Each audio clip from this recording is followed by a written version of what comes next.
પર જીવન પણ એમનું એ જ સાદાઈ અને સરળ અસ્તિત્વ પર.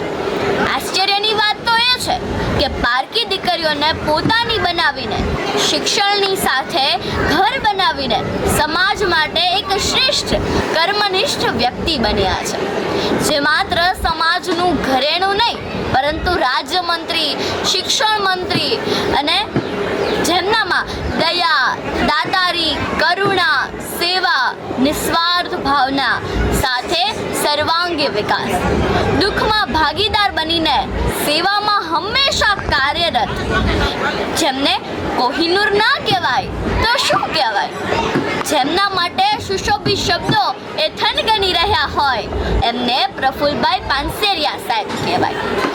પ્રફુલ્લભાઈ પાનસેરિયા સાહેબ માટે હું મારા હૃદયના ભાવ રજૂ કરું છું. આજે આવ્યા દીકરીઓને વહારે ગરીબોની દુઆ તમને દર્પણ થઈ ગઈ છે. આજે આવ્યા દીકરીઓને વહારે ગરીબોની દુઆ તમને દર્પણ થઈ ગઈ છે. તમારી ઉપસ્થિતિ જાણે લાગે ઈશ્વરનો દરબાર. તમારી ઉપસ્થિતિ જાણે લાગે ઈશ્વરનો દરબાર. તમે આવ્યા ને જગતને ખબર થઈ ગઈ છે. જો તમે નહીં આવ્યા હોત તો જગત આખું કઈ ઉઠત. નક્કી વિધાતાને કંઈક કસર રહી ગઈ છે. સારું કર્યું તમે કામરેજની લાડવી ગામની સફર કરી.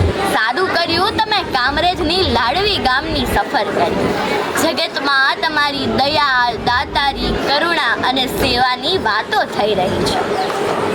કોઈ ન સાંભળત ગરીબ દીકરીઓની વાતો, કોઈ ન સાંભળત ગરીબ દીકરીઓની વાતો. કાચા મકાનને પાકા કરવાની વાતો દિવાલો કરી રહી છે.